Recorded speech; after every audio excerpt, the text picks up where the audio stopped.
संतान की प्राप्ति होगी। तब कुंती महारानी जब कुंवारी थी, जब उनके विवाह नहीं हुआ था, तब उन्होंने सूर्य देवता का आवाहन किया और सूर्य देवता के द्वारा उनको एक बच्चे का जन्म हुआ था और उस लड़के का नाम था कर्ण। लेकिन कुंती ने जैसे ही सूर्य देवता का आवाहन किया तो सूर्य देवता ने जैसे ही प्रकट हुए, तब कुंती ने कहा मैं तो केवल परीक्षा ले रही थी कि सच है कि गलत झूठ है।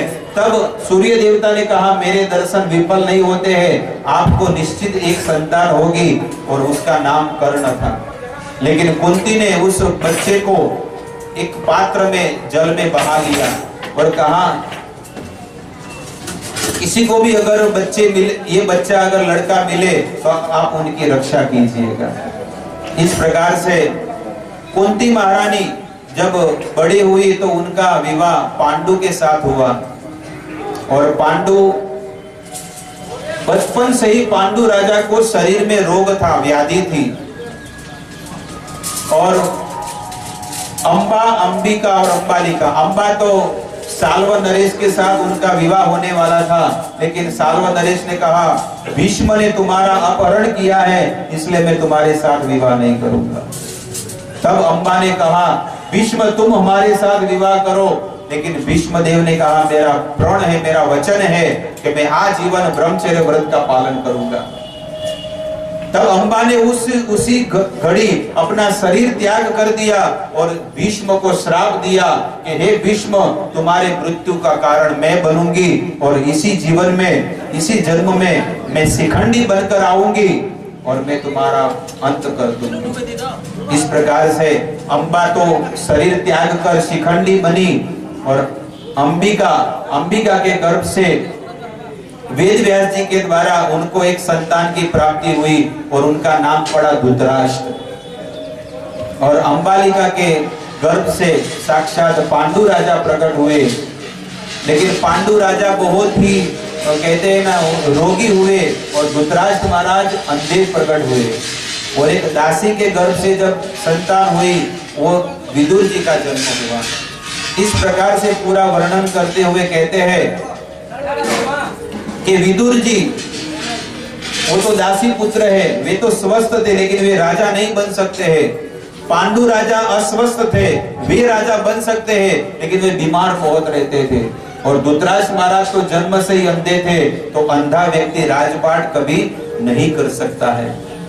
तब पांडु राजा ने कहा मैं मेरे स्वास्थ्य ठीक करने के लिए मैं जंगल में जाना चाहता हूँ, हे धृतराष्ट्र महाराज आप उतने समय राजपाट कीजिए। धृतराष्ट्र महाराज ने उतने समय राजपाट किया और यहाँ पर पांडु, कुंती और माद्री ये तीनों लोग वन में गए और अपना स्वास्थ्य ठीक करने के लिए गए। लेकिन उसी घड़ी उसी समय पांडु राजा ने सोचा कि झाड़ियों के पीछे कोई हिरण का बच्चा है, कोई हिरण है, बहुत सुंदर लग रहा है। पांडु राजा ने जैसे ही बाण मारा लेकिन वो हिरण का बच्चा नहीं था, वो साक्षात किंदम ऋषि मुनि थे। कौन थे? किंदम ऋषि मुनि थे। और किंदम ऋषि मुनि को जब मारा, किंदम ऋषि मुनि संसार की लाज के भय के कारण वे हरण बने थे और अपनी पत्नी को हिरणी बनाकर वे झाड़ियों के पीछे छिपे हुए थे। तब किंदम ऋषि मुनि ने पांडु राजा को श्राप दे दिया कि जिस प्रकार मैं मेरी पत्नी के विरह में आप अभी मर रहा हूँ, उसी प्रकार आप आपकी पत्नी के पास जब जाओगे संतान प्राप्ति करने के लिए, उसी घड़ी आपकी भी मृत्यु हो जाएगी। ऐसा श्राप देकर किंदम ऋषि मुनि भी मर गए और उनकी पत्नी भी मर गई। लेकिन पांडु राजा को यह श्राप लग गया। अब पांडु राजा को संतान की प्राप्ति करनी है, लेकिन कैसे करे? तब कुंती महारानी को कहा कि आप सब संतानें प्रकट कीजिए और कुंती महारानी ने सभी देवताओं का आवाहन किया और देवताओं का आवाहन करते समय सबसे पहले धर्मराज का आवाहन किया और धर्मराज को कहा कि आइए और मुझे एक संतान दीजिए। तब यमराज जी ने उनके द्वारा एक संतान हुई और उनका नाम पड़ा युधिष्ठिर।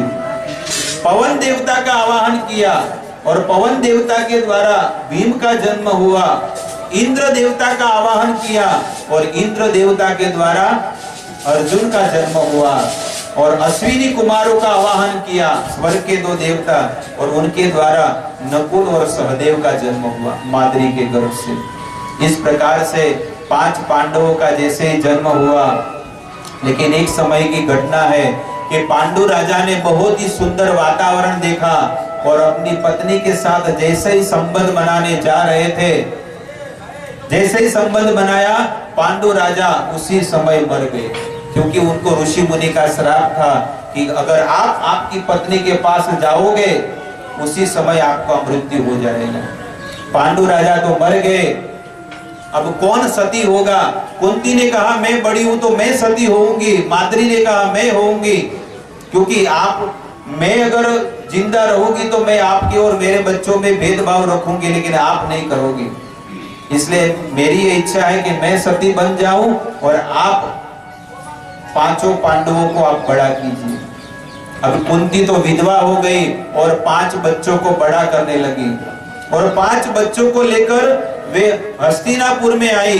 लेकिन हस्तिनापुर के लोगों ने किसी ने स्वीकार नहीं कहा, अरे ये तो उल्टा स्त्री है, कैसे हम माने कि ये 5 पांडु, ये पांडु के पुत्र है 5 लड़के, हम कैसे माने? तब ऋषि मुनियों ने कहा, वेद व्यास जी ने कहा कि हम इनके साक्षी है कि कुंती के ही ये पुत्र है, माद्री के ही ये पुत्र है। तब धृतराष्ट्र महाराज को सब ऋषि मुनि और वेद व्यास जी के कहने पर 5 पांडवों को और कुंती को हस्तिनापुर में रखना पड़ा। लेकिन कुंती महारानी और 5 पांडवों को मारने का पहले से षड्यंत्र था, क्योंकि अब धृतराष्ट्र महाराज की तो यही इच्छा थी कि अब मैं ही राजा बनकर रहूं, क्योंकि अगर मेरे जो ये भतीजे अगर बड़े होंगे तो उनको मुझे राजा बनाना पड़ेगा। राजा का पुत्र ही राजा बनता है ना, क्योंकि युधिष्ठिर सबसे बड़ा था, दुर्योधन तो छोटा था। तब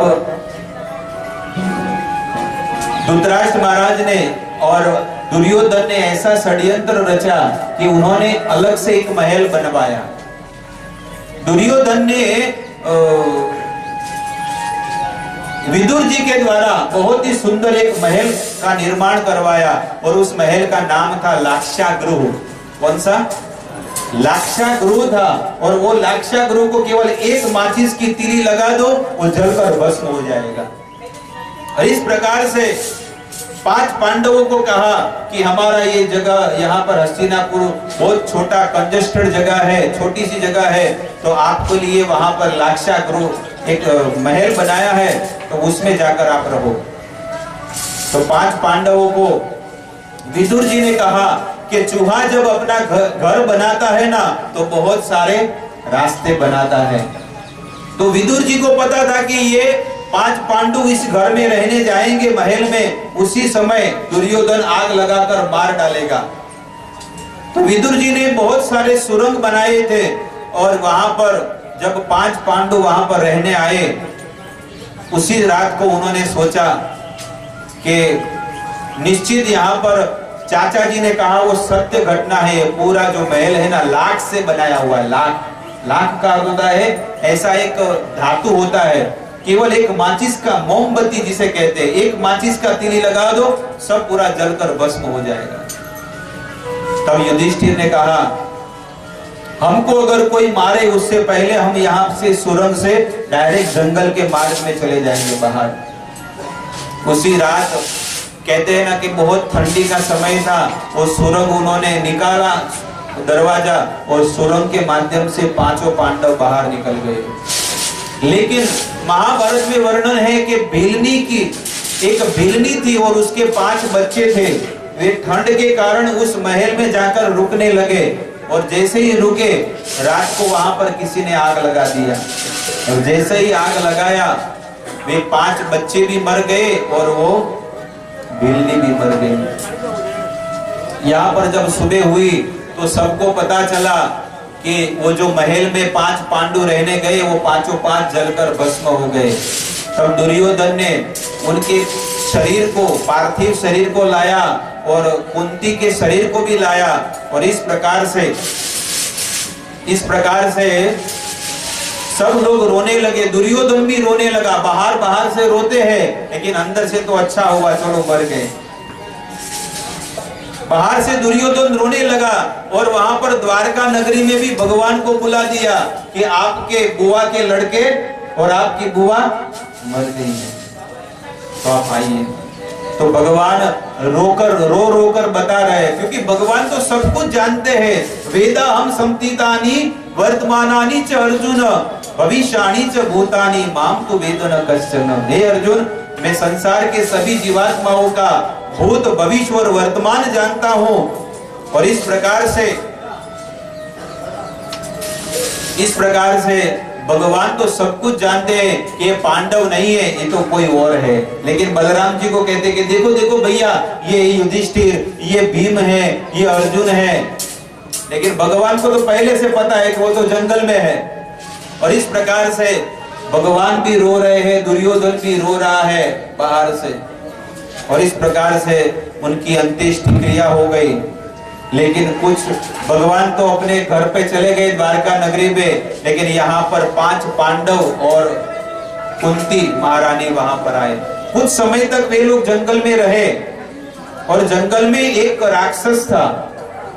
वो राक्षस प्रति वर्ष एक व्यक्ति को खाता था। प्रति वर्ष या प्रति महीना एक फैमिली के घर में एक मेंबर को खाता था।